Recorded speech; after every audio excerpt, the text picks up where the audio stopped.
Well, welcome. Tonight we're going to meet some very key people. It's the people that I hope I never need their services, but God, I count on them when I do. You never really understand what goes into keeping our families, our town, our community safe. And we're going to meet three of the key people tonight. Why don't we start with an introduction? Yes, good evening. Thank you for inviting me here. I'm Chief James Falvey, Milford Police Department. Hi, I'm Deputy Chief John Sanchioni. And Deputy Chief Robbie Tassino. Start with a question. Is Milford safe? Me and the command staff believe Milford is safe. The reason why is we have a lot of dedicated police officers working for us that really care about protecting people and doing the right things out there. We attract good candidates to the department, and we train them. We highly train them, and we teach them to be respectful and very helpful to our citizens. Now, when we look at Milford, is it typical of a town our size? If you look at other 30,000 people towns, are we typical of what you'd find? As far as crime rates go and the calls for services Yes. and whatnot, I would say we're typical of a town of 30,000. We're a busy town, no doubt, but as the chief was mentioning, we're a safe town, and that's a testament to the police department. It's a testament to the town that they well equipped us and well trained us. So we have a very well trained police department. I do training all over the state, and I train with a lot of various police departments. And I have to say, Milford's on the cutting edge as far as training goes and keeping our officers well equipped and well versed and well trained to handle any type of situation that might come our way in Milford. How many officers are there in the Milford Police Department? 51 right now, from head to toe, 51. And how does that break out? Because you have detectives, you have different roles. Right. Right. Well, yeah, we have, of course, start off the top, you got the two deputy chiefs that their jobs are basically, they're accountable for certain sections of the police department. The deputy chief Sanchioni, he is in charge of detectives, and I'll let him speak about that. That's probably, and dispatch. Deputy Tassino, he's in charge to a lot of parts of the department. The biggest one is patrol. Now I'll let each one of them explain, their duties and their responsibilities in those areas. Yeah, so I'm in charge of the detective unit, which is a 5-member unit. I'm also in charge of the special operations team, which is also a 3-4-member unit. I'm also in charge of the whole dispatch center. We have 9 full-time civilian dispatchers, so we run 2 dispatchers in the station at all times, dispatching for both police and fire. So I have a good detective unit. Sergeant Carl Souza runs that unit. The special operations team run by Sergeant Mike Mastriani. It's a very good team. And like I said, well-equipped, well-versed, well-trained, able to handle any type of calls or services that come our way in the town of Milford. Now, when we look at well-equipped, is the town living up to what we need to take care of our officers? Yes, I would have to say yes, absolutely. We're very well equipped. We have the equipment, we have the tools that we need to do the job, to be able to handle any type of situations that might come our way.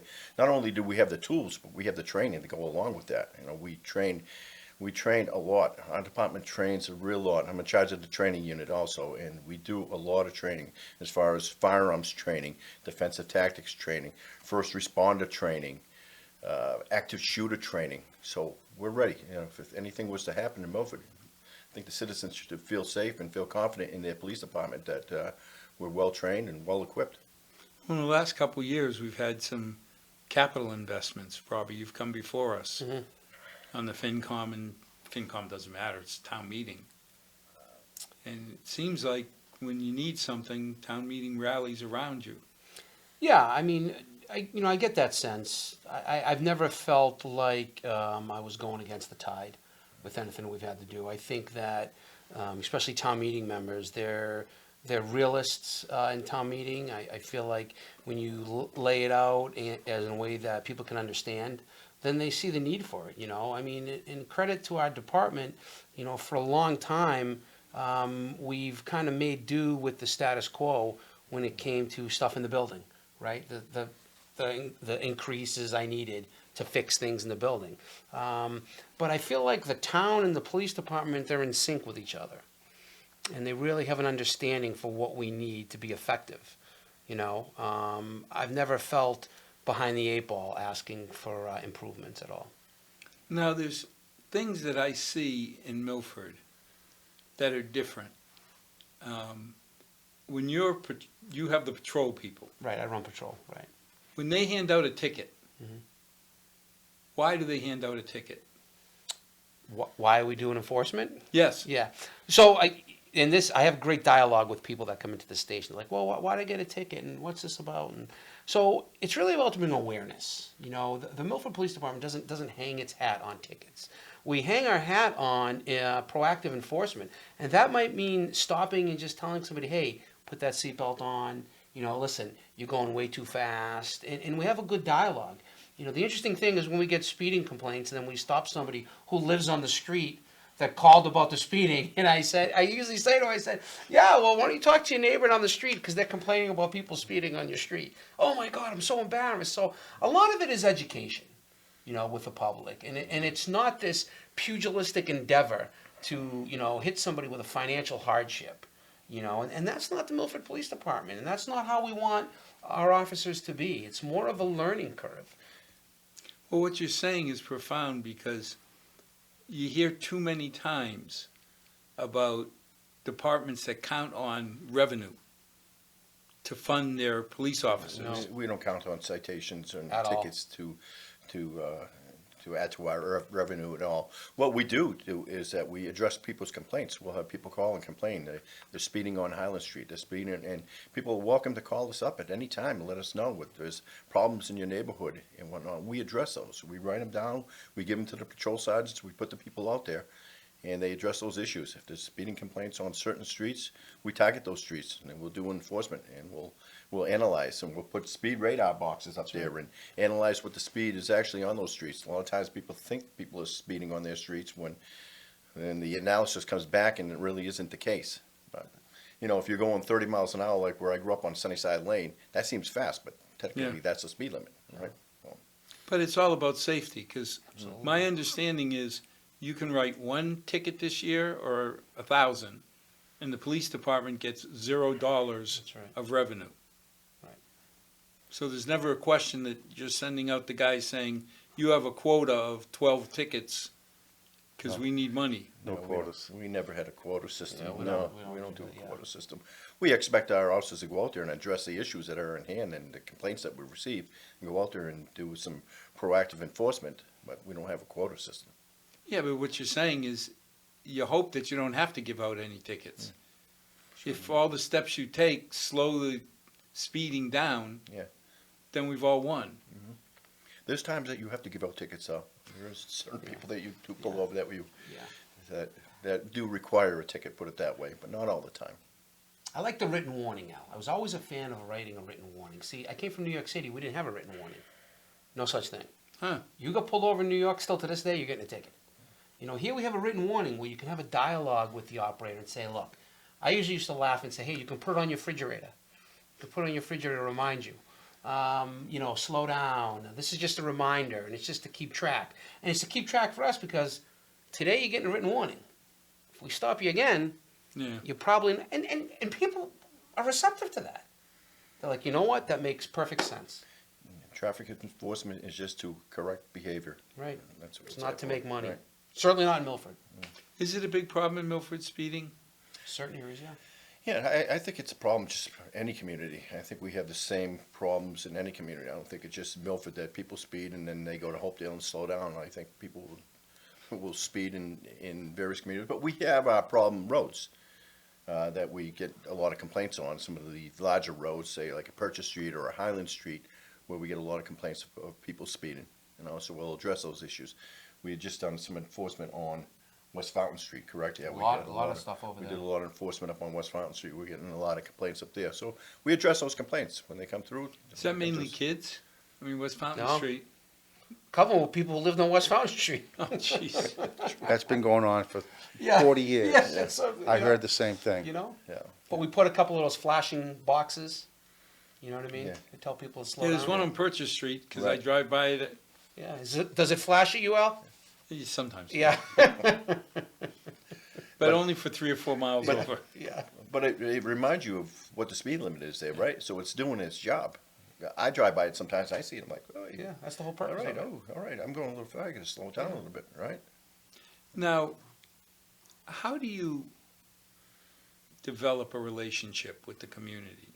Because everything we hear about in the papers, and I mean, it's got to affect your ability to recruit, because we're hearing over and over that it's harder and harder to recruit officers. Yeah. We have a great relationship with a lot of groups in town. A lot of times we get invitations. I'll get the invitation. You won't just see me go. You'll see my deputy chiefs. You'll see frequently the 3 of us all attend these events. And then I know Deputy Tessino and Deputy Sanquioni have both assisted groups with training. We've done training to civilian groups. We have a good reputation of getting along with all these different groups. And I think word of mouth out there, when you talk about recruiting, word of mouth out there that we're not seeing the problems other agencies are seeing. We're filling all our positions. We don't have the numbers that are applying like we used to, but we are filling our positions. Milford offers a good benefit package, and the agency must have a good reputation on the outside, or people wouldn't want to come here. Well, the proof is in how many vacancies do you have? We have technically like one vacancy, and that'll be filled right away. So we weren't really hurting for a vacancy right now, too. Those came up on us really quick when Because of family with services. the advent of the family services that Robbie helped create. So that created 2 open positions. But we do a good job of vetting our candidates. We don't, as Chief had mentioned, we don't see that same volume of candidates that we got before, and I think that's across the board, almost nationwide. But we still get decent candidates, and we'll vet them out. And we do a very thorough job of investigating them and doing a background check on them and whatnot. And we've turned away a number of candidates that have come from various police departments that wanted to come over to us. I think we're a desirable police department to work for, too. We don't see a lot of our officers leaving our department and going to other departments. We see that in other agencies. So it seems like it's a desirable community to work for, a desirable department to work for, a good department to work for. Now, we have different communities. You know, you think about it, we started with Irish, Italian, Portuguese, Brazilian, Ecuadorian, Guatemalan, all different languages. How do you interact? We have a lot of officers that are, trilingual, that do a great job of kind of bridging that gap. We're very fortunate like that. Yeah, they're invaluable to us. The Yeah. officers that can speak Spanish and Portuguese and whatnot, they're very invaluable to us. Yeah, they're able to communicate with the Ecuadorian population. We do. We have a very large Ecuadorian population, a very large Brazilian population. Many of which that speak a certain dialect of Spanish and whatnot. But our officers can communicate with them. We have about at least 12 officers that can speak the languages with them. Do you hope to get local people in the force? I know that, at the hospital, at the medical center, Phil Mercola used to say he loves to recruit locals because they tend to have family and stay. Is that Yeah. Well, you know what? I mean, the benefit of hiring local candidates for us is the knowledge of the town, the knowledge of that diverse dynamic, okay?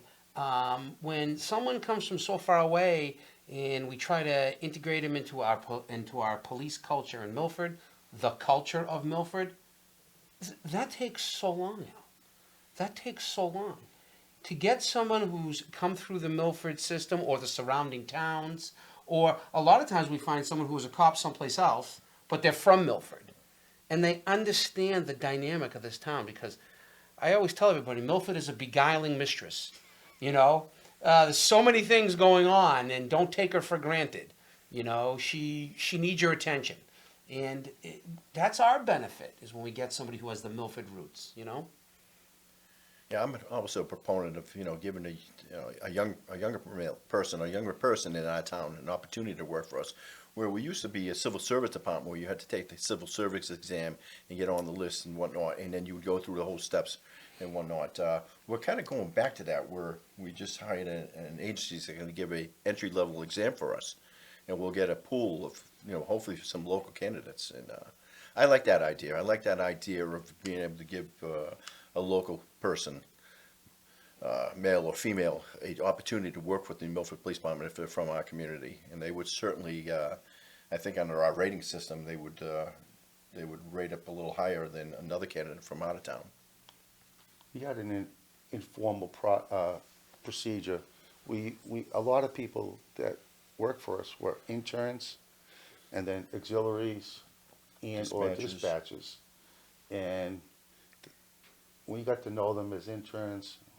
We liked them, we encouraged them, and we had a good system where we used to train the auxiliaries. The Reserve Academy, if they wanted to go to the full-time academy, then we encouraged that. And when some of them finished it, they got jobs otherwise, but a lot of them have come back to us. A lot of them. Now, the academy is no small investment, right? As far as time and effort, Time, money, yeah, it's 26 weeks of training in the academy now. at full pay. That's where we're starting to see that change again, where we'd like to go back to where we hire somebody, we send them to the academy. Where we've done it just recently, our most recent hires have already been academy trained, or they self-sponsored themselves and went to the academy, and then we hired them after that, paid their own tuition to go to the academy. And we've had a number of lateral transfers to our department from other agencies that are already been academy trained. But like I was mentioning to you, it would be nice to start seeing some of the younger generation and whatnot from the town, and us taking them on board, and us being able to send them to the academy. When I first got hired, that's how you got hired. You get hired first, and then the department sent you to the academy. And a condition of your employment was for you to pass that academy and be ready to work when you're out. Back then it was only 14 weeks, the academy. Yeah. So it's changed. Can you guys remember the last time we had to send someone to the full-time academy? And we paid them. We've been fortunate. We've hired people that were already academy trained, which is a big plus for us, big savings. I can't remember the last one we've That's sent gotta to be, the what, police 50, academy. 60 grand that you save in training. Yeah. Yeah, I can't remember right away. you're right. A lot of money. I can't remember the last time we've had to do it. Neither can I. Now, we used to have an auxiliary. Yes.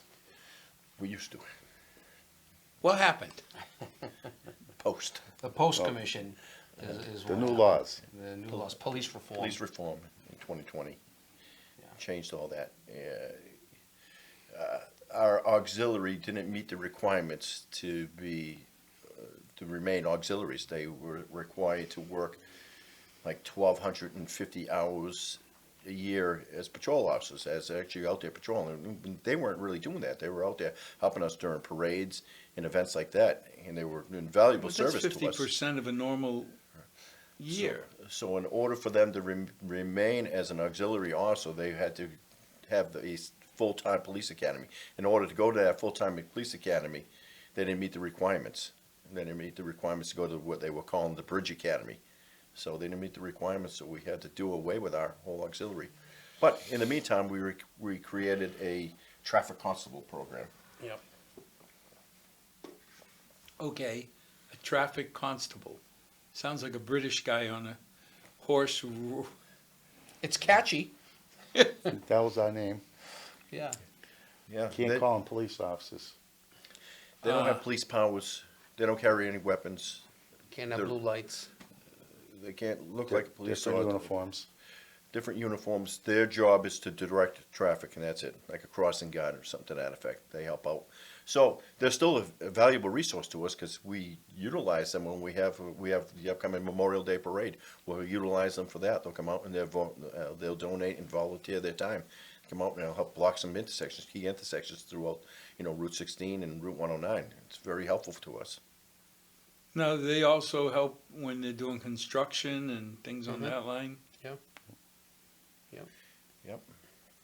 Because you see the poor officers are out there in the cold, and I always wondered, are we allowed to offer a cup of coffee to the poor guys You can standing out certainly there? try, sure. Yeah. I've been offered coffee a number of Coffee, times. Sometimes Gatorade, you yeah. get a coffee from a stranger, you're like, Yeah. do I drink this? Yeah, you're like, I Yeah, don't know if I that's wanna what I drink always it, yeah. worried, is like, But if Al Carre was to pull up and give me a coffee, I would certainly would drink it. All right. Yeah. because that used to be the same thing when we had the Welcome to Holy Cross pizza party. We'd end up with 3 or 4 pies, these mega pies. I'd take them down to the fire station, but I knew the people there. Yeah, well, that's different, yeah. So, you could come in and say, Yeah. I'm going to throw these out. Will you guys want them? And since they knew who you were, Sure. Oh yeah, fire department need that. Yeah.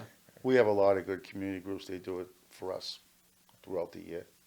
Just some nice people that think of us, especially during the holidays. Especially during the holidays. During the holidays, you're tripping over food at the police station. well, I remember the town meeting. It said a lot for what we think of our police officers when a resident got up and wanted to defund the police. I remember. I have never seen town meeting stop.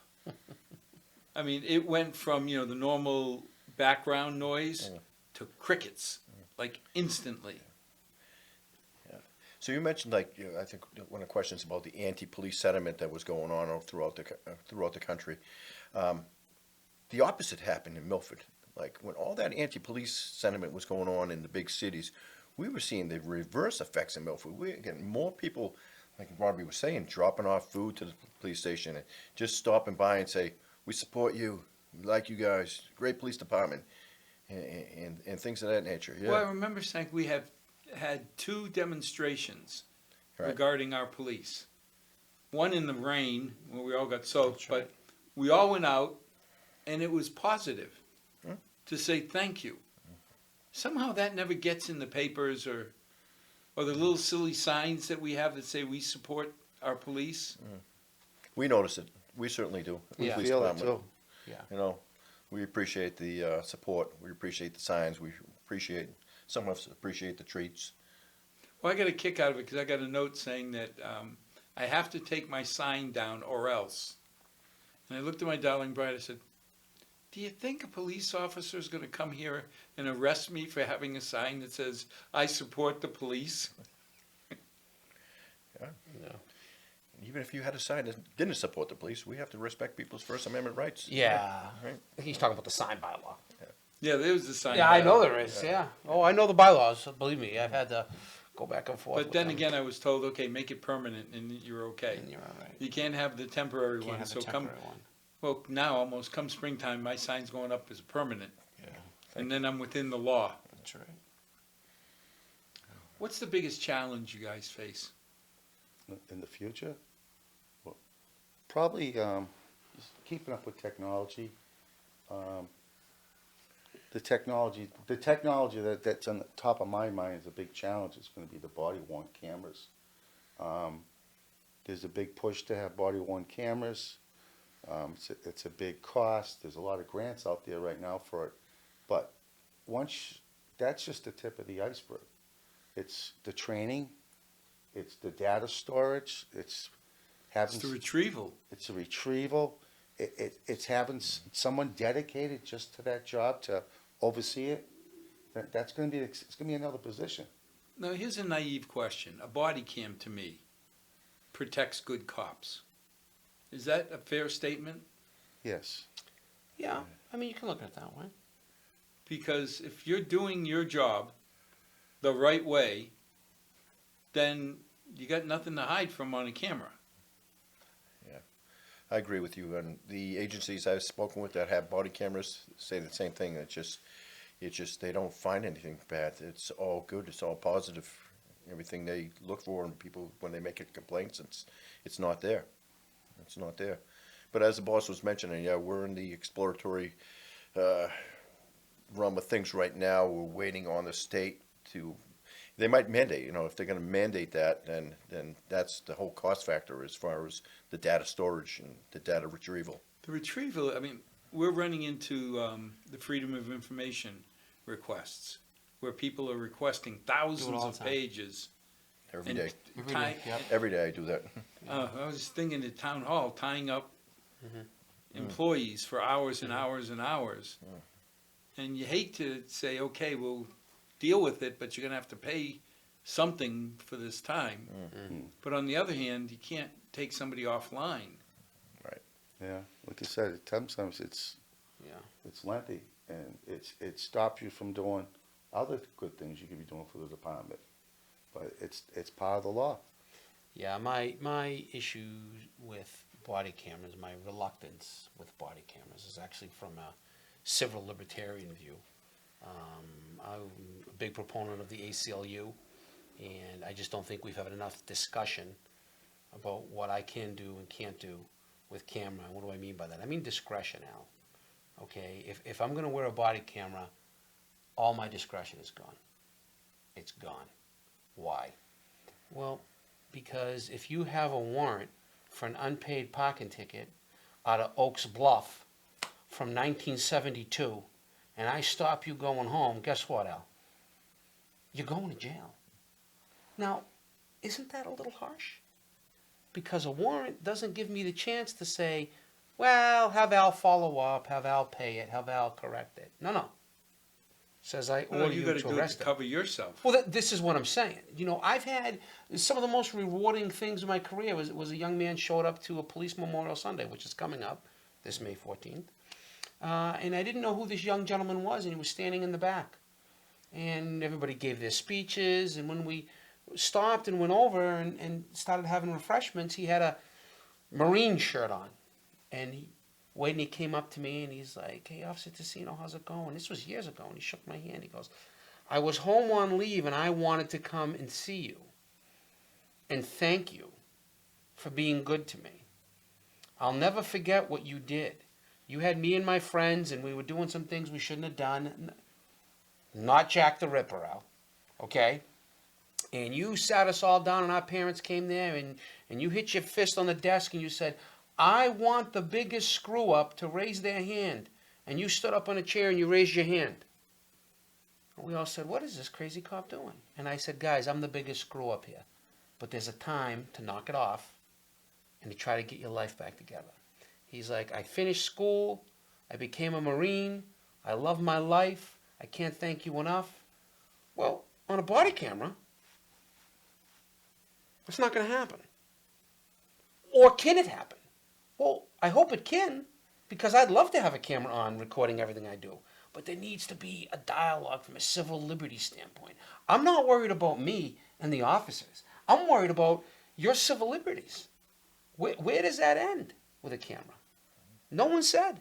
Well, I can see it because I was coming home from a hockey game one night, about 12:30 at night, and I was doing 38 in a local town.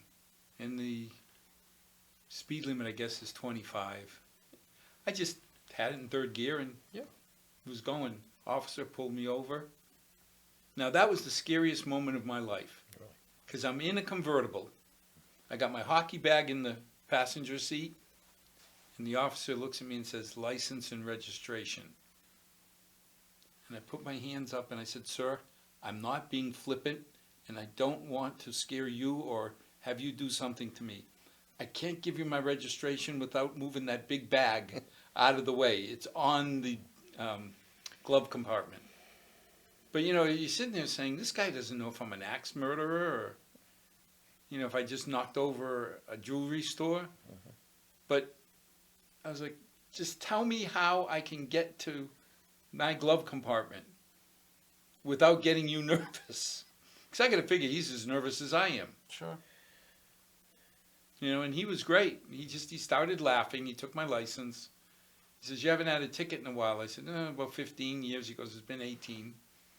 And I said, okay. He goes, you're about 5 miles over the speed limit, slow down next time.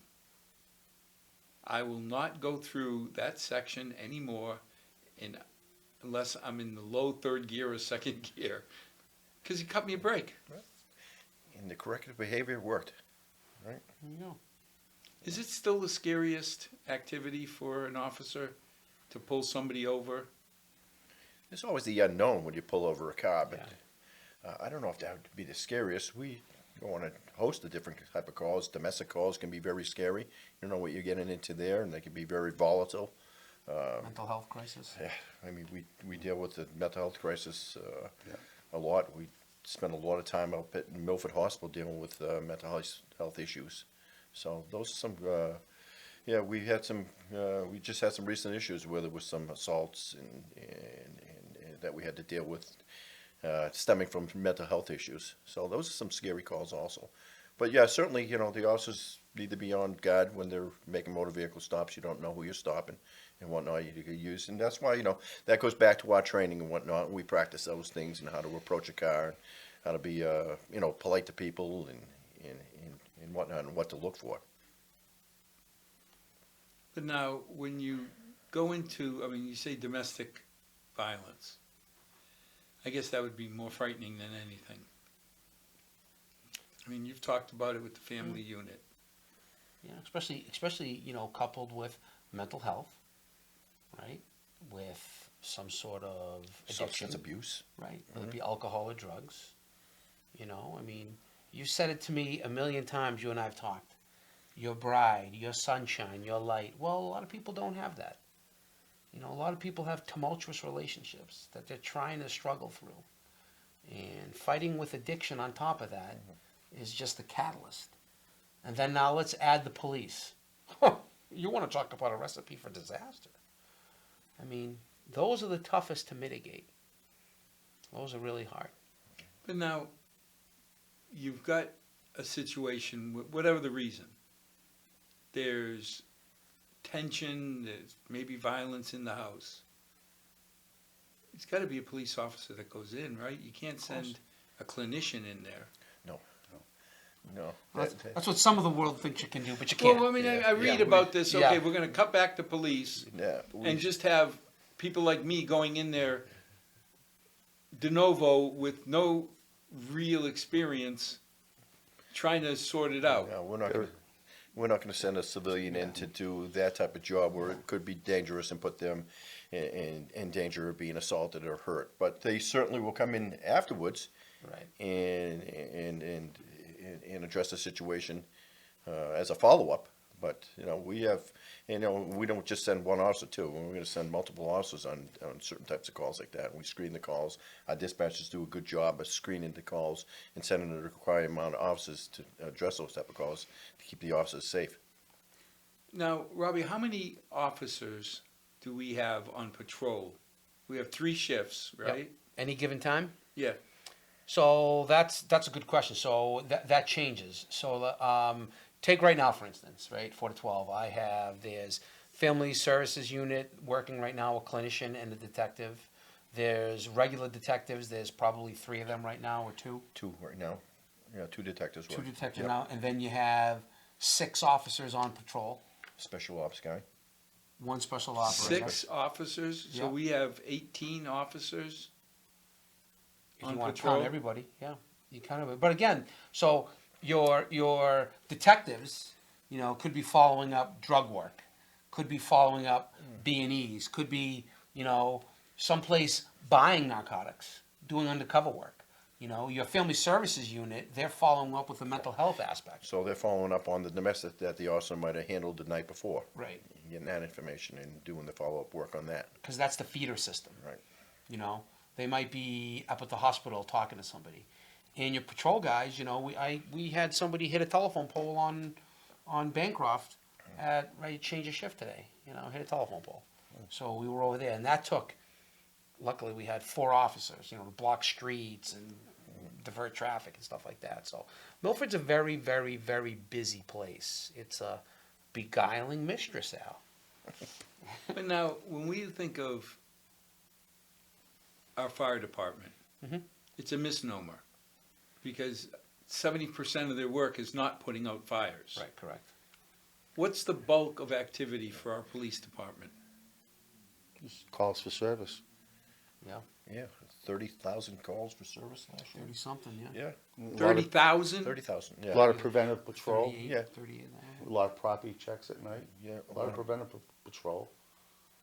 What's a preventative patrol? Well, Say on the, like the boss was saying, say on the midnight to 8 shift, we might have some areas that we're gonna keep an eye on that been suffering breaking and enterings. We had some issues with, the catalytic converters being, stolen. Yeah, You know, huge. saturating those car dealerships, for that type of activity, you know. Just doing building checks and business checks, things of that nature on the overnight shift. Right? During the days, keeping the school safe. Let's take a sidebar. A couple years ago, we added a local SWAT team. You keep calling us SWAT teams, No, not no, we SWAT don't teams, call it special that. operations. What do you call it? Special operations team. Yeah. Okay.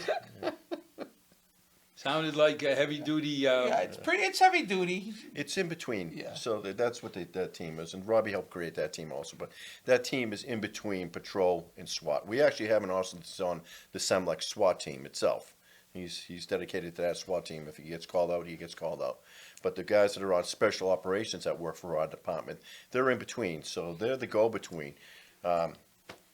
They're able to handle certain situations, you know, they get to certain situations, certainly at the schools and whatnot. They supplement this we have 2 school resource officers dedicated full-time to the schools, Anthony Bavosi at the high school and Cody Canaro at the middle school and the grade schools. They supplement them at the schools and making sure our schools are safe. Active shooter situation, anything like that, they're ready to handle that type of situation, well-equipped and ready to go. well, I remember when, was it you, Robbie, that came before us with the proposal? And I looked at Chris Moore and I said, 600 grand, oh my God. But can you imagine looking at a parent, Yeah, you something happened, saying, we saved 600 grand and lost your child? know. Yeah.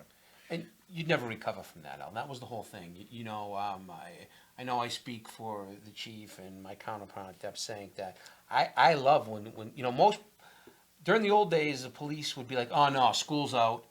Here's summertime. School's out. Oh, you have all these kids running around. I can't wait for school to be out. I'm so happy when school's out because of the climate that we're in, what goes on in this country. I cannot wait till school is out. I have a fear of the potential what can happen, and the Spec Ops team and patrol and our officers. We had a swatting call recently at the high school. You know that. Explain what a swatting call is, because a lot of people don't understand. Explain. That's when somebody calls our police station and reports that there's violence, shootings going on at the school. They called our police department, said multiple people are getting shot at the high school right now. I don't know if it was a recorded line or a it recorded was, message. sound like a recorded line. Yeah. So in layman's terms, it's when some stupid idiot pulls the police off of their job. But when we get a call like that, boom, special ops, they're already at the, which was nice, which Rob was saying, special ops is already there at the school. Yeah. Already there, like right there, and already starting to search the school and check out the school on top of the school resource office that's there full time, permanently there. And Well, then the whole that's patrol what force got was up a there. lot of us to immediately get behind it was, I think when you said we part of a regional SWAT group, and we can be here within 30 minutes of calling them, but the average incident is over in 18. Exactly, Right. exactly why we have that. So it's like, Right. it's nice, Yeah. but I yeah. care about the 18 minutes, not Yeah. anything after. To put it in perspective, on that day, within 30 minutes, the Milford High School was completely cleared. And a lot of people don't know this. You had officers with fully automatic weapons deployed, canine deployed, drones deployed, and all of this was done and cleared in 30 minutes. Now, some people will come and say, that's overkill. How would you answer it? It's overkill. Well, I didn't know where Sandy Hook was until Sandy Hook happened. Yeah. I didn't know where Columbine was until Columbine happened. God forbid if any of these things happen, it's over. You gotta respond like it's the real thing. Yeah, and Chief, that, my point is, not enough. You brought 10 officers, I wish you brought 14. Yep. Because anything that puts my kids, any of the 4,400 kids that we cherish in Milford in danger, not enough. And you had high-speed operators. You had tactical operators in that from the time we got the call to the time we were on scene and started, you're talking minutes that you had these officers deployed, not only with tactical weapons, tourniquets, combat gauze, advanced medical training, like that. Plus, they had knowledge. See, Right. one of the things that I kept reading is when these animals get into the schools, there's corridors that the officers have to now hunt and peck. I mean, you look at Officer Bavosi, he probably knows every corridor in that school. And he did. Well, he does. And he does. And once again, that goes back to, as I previously mentioned, we have a well-equipped and trained police force, not only our special ops, but each individual officer is trained to handle a situation like that. If there's an active shooter situation, That's right. any individual officer is trained and is able to handle that situation. I feel very confident, and the citizens of Milford should feel very confident in their police Absolutely. department to address any type of situation that may arise. You know, we're prepared, we're ready. You know what my deputies did after it was over? And they already knew it was a false complaint, because we were one of 28 communities that got that. Right. They took that as an opportunity for more training. They went and debriefed everyone involved, so that if it happens, we'll be better prepared. They took that time, debriefed everyone. Yeah, all the officers that were involved, the superintendent of school came down, the principal of the school came down, we had a nice meeting afterwards, and what did we do good? What can we improve on? Well, you can see, you know, being on the selection committee, I've gotten to interface with Officer Bavosi. You can see the passion he has Absolutely. for the kids. Yeah. You know, it's not like, okay, I'm assigned to Purchase Street, I'm assigned to high school. You can feel it. I mean, I have family in the high school who know him, and they confirm that this guy's got a passion Absolutely. for what he's doing. Yeah, it's important to put people like that in those type of positions that really take on that job and own it. Anthony certainly owns that job, and Cody Canero, that works in the middle schools and the grade school, same thing. Enjoys that job, loves working with the kids. It's not just a job for them, that's their passion to do that. It would have to be sank because everything you read in the papers, it's easier to bash blue than to talk about blue. Yeah. And as, you know, commanders at this level, it's our job to nurture these people that take on these tasks. You know, the group I got in family services, the group he has in detectives. You know, you have to understand who is going to thrive in that environment, who's going to own it. You know, the big joke with Anthony is, you know, next time you see him, say, which shoes do you have on today? Because he buys different kinds of shoes because the kids buy different kinds of shoes. So he makes sure he's like And up it's- with the kids, and he's, you Yeah, know. that's a comment. They feel comfortable talking with them. It's Yeah. a conversation piece. Oh, you got the newest Nikes on, and Right. yeah. And he knows all of them. Oh, yeah. It's the school that big. It's amazing. Yeah. You know, and anytime that I've stopped in there, and he'd be like, you know, hey, oh yeah, we doing? Come on, get the class, you, get the class. So come on, you guys. All right, enough. You know, he's just part of that team. And when there's after-school events too, he's invaluable. Like Right. he knows who's supposed to be there, and he knows who's not supposed to be there.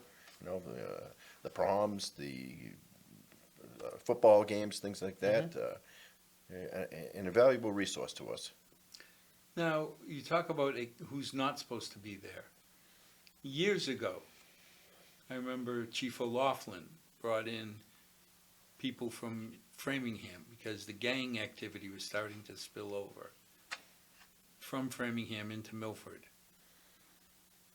Is that still an issue? Is it an issue? I haven't heard anything about that, particularly with the schools. No, we don't have any real gang problems now, thank God. Right? Yeah, I haven't heard anything from our detective unit that we've had any gang problems. school resource officers haven't reported any gang problems and whatnot. They have problems up there, but not any gang problems. Yeah, Officer Defoe's gonna be on top of it. Yeah. If there was, and he'd be letting us know. The three of us very proud of him in that position because Deputy Sank said it, he owns that position. And both of them, the deputies have told me, Anthony's owned that and he owned it very quickly into his job. Kind of, he took it over right away and he jumped right into it. So, he's doing a great job there. Well, I mean, that's something that'll pay benefits forever. If you get the kids feeling comfortable with police officers, you know, and not worrying Right. to be around a police Yeah, officer. yeah. Anthony's not a threatening person who he's up there. No. We don't put them up there in uniforms and whatnot. They can go up there in plain clothes and whatnot. He could be. He's such a short little guy. Yeah. I mean, you know, he's got a presence to him. Yeah. Yeah. But he likes to talk too. Anthony has good loquacious skills that way. No, I remember we had a young man living with us from Holy Cross. His family was down in Virginia, and he was up here by himself. Went to school with my daughter. And one night we went down to Craft Roots. And as we left, he looked at me and says, "You don't have an idea of what you have here." And I said, "Excuse me?" He goes, "Did you just tell me that we sat down with Tom and his wife?" Because they were there. We just walked in. We sat down. He goes, "That was the chief of police?" I said, "Yeah, my neighbor, Tom." He goes, "Al, you don't get it. I, as a black man from my town, would never have an hour just to talk to the police chief about nothing." He says, "It's amazing what you all take for granted up here." And that made me feel good. You know, it wasn't the police chief is here.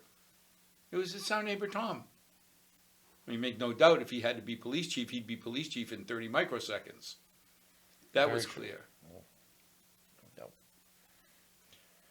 So as we go forward, how do we make it better? I think we're on the right track. Yeah, I was going to say, as far as making it better, Yeah, I think I'd be happy if we can just I keep think- it going. Yeah, we just You keep know, doing I what mean, we're I doing. know that's a magnanimous statement, but Yeah, we keep our training yeah. going. We can stay well equipped. Like I said, the town's been very good to us. As Robbie has mentioned, I don't think we don't ask for too much. We ask for what we need. You know, we analyze what we need and we ask for what we need, and it's legit what we need. And the town has been very good to us and equipped us well, and we stay on top of all our training and whatnot. And you know, we've hired good police officers. We've done a very good job of vetting out candidates, and so we have a very good police department. It's a desirable place to work. Yeah, when you came before us and said that the radios that Paul Revere had purchased for you kind of reached their lifetime. Yeah, that put officers in a dangerous position. You know, Yeah. That's always my nightmare. Is I'd like. Yeah, to call and get No, I'm Franklin getting- Fire Department answering. Yeah, that's true. We knew what Franklin was You doing. know, you're getting beat up or something like that, and you need help, and you're not making radio communication with anybody. That's a dangerous situation. But again, from an internal point of view, I felt good that when you brought that up and you explained it, there was no crosstalk. It was, okay, how much? Yeah. You're telling me that the guys who are running towards the bullets need help. That gives me the right to run away from them. And I think a lot of departments that get, hemmed up with when they need certain improvements and stuff like that, I think they have to slow down and try to explain it. And I think a lot of times you hear from these other towns with like, oh, our town hates us. And I'm like, well, they don't know you, and maybe slow down and explain it to them what's going on. I came into that meeting, and I had radio transmissions on my phone to play. Yeah. And some of the people were like, oh my God, what was we that? listened and said, what was that quality? Right. I was like, that was the radio, so, and that goes, with police complaints, and that goes with a lot of stuff. Slow down let's have a dialogue, and we can explain to each other what we're talking about. And I think a lot of times at the end of that rainbow, there is a pot of gold, and it's called mutual understanding. I'd like to echo what my deputy said about improvements. That we've already made a number of improvements. Absolutely. We attend the Mass Chiefs meetings. We attend the trade shows. What we learn, we've already implemented quite a bit of improvements, whether it was policy, procedures, or getting more equipment. So what we do is we do continuous improvement all the time. It's just, if you find a better way to do something or a better training, then you look into it. And if it's right for you, then you do it. I've learned some things just last week at the trade show, and where we could save money on the budget by not having to pay for this service, where this service is free. So we explore everything that we think is going to be beneficial to the department. It's continuous improvement. You have to always look to improve it if you have the means to do it. Well, we've been fortunate in Milford that we've having means. You know, when you look at the cameras in the police station, we found that we could do better. We did. And now happy they're to there. We needed to do better. Happy to say they're working And, you know, excellent. you really look and well. you say the infrastructure. Yep. We can do better. Radios, happy to say they're working great, no complaints. You know, so you turn around and say, did we have to? Well, you can always argue on technology. Okay, it's one officer that listens to Franklin Fire Department. Wait a minute. Like you said, if that one officer's in trouble, that's one too many. It was more than one officer too. Yeah, it was, Just, Yeah. yeah. Yeah, but even that though, and you bring that up, Albert, and it's important to put it in a way that it's not just about the officer. And I don't know if you remember when I was there. Let's say we all get sent to what's called in as a horrific accident, okay? But the first officer gets there, and this officer, he or she, is telling other officers, "This is not horrific. You don't need to come here. I'm all set. We're in a safe location." Well, they can't hear you, so now they're driving lights and siren on, and get into an accident. So all of a sudden you bring all the cruisers into one area. Yeah, And then it's you just need them out. unsafe. It's unsafe. Why?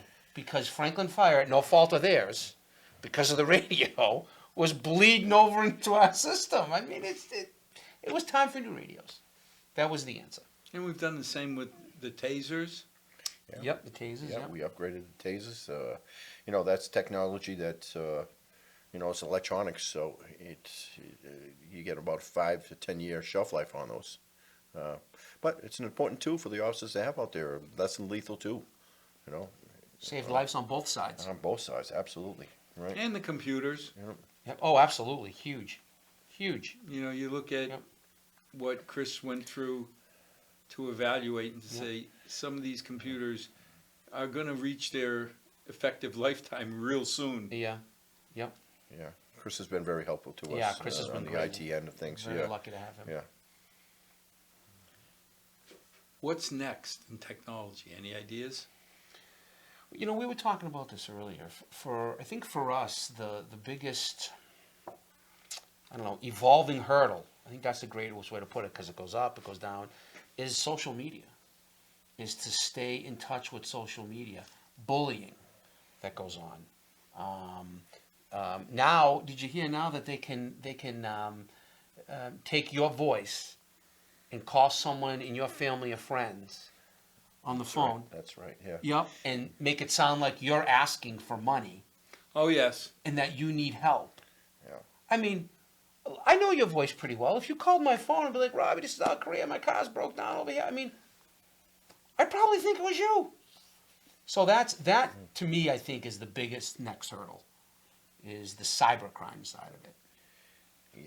Yeah, we keep our officers trained on that too. There's various trainings that they go to stay on top of those things, cybercrime investigations.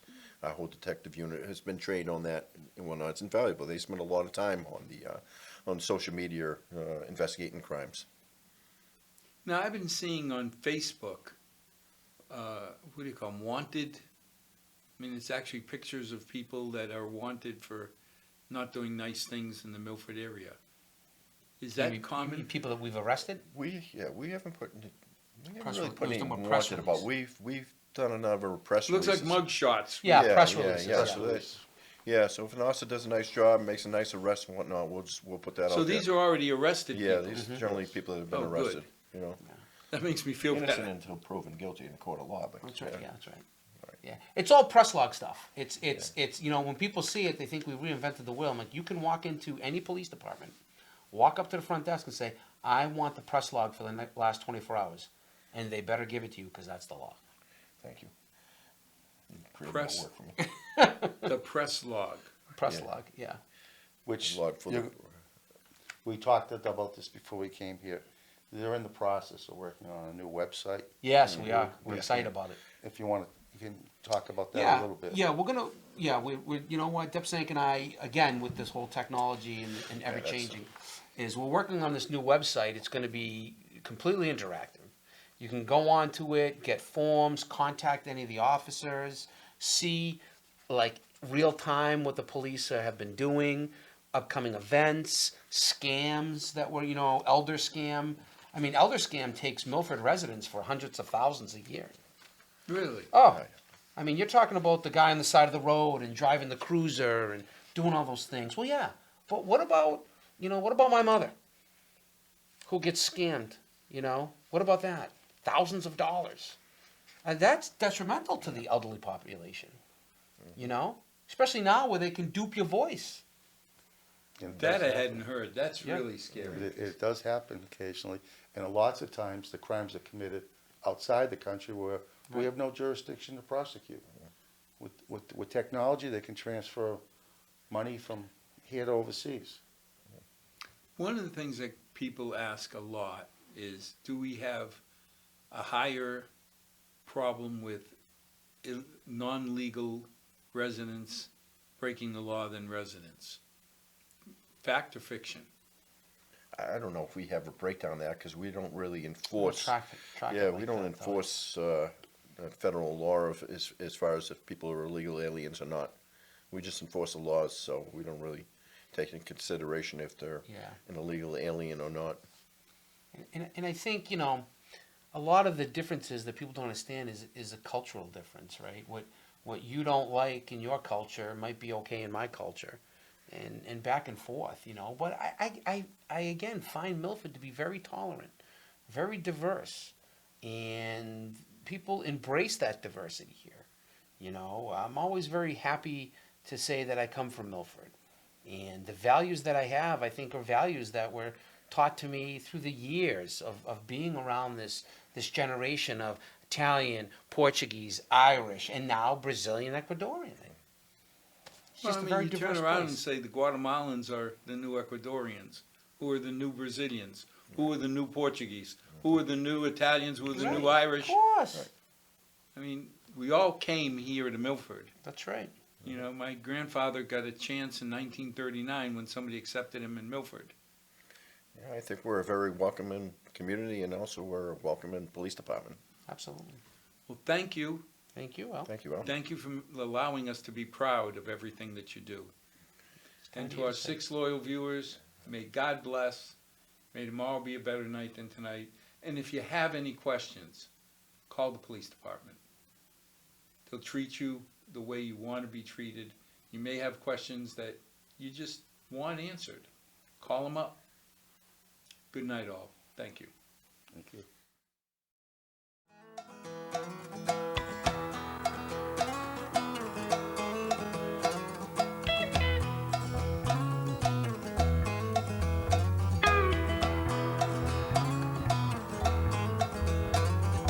Not too long since I've been home. Been running all my life just searching for my soul.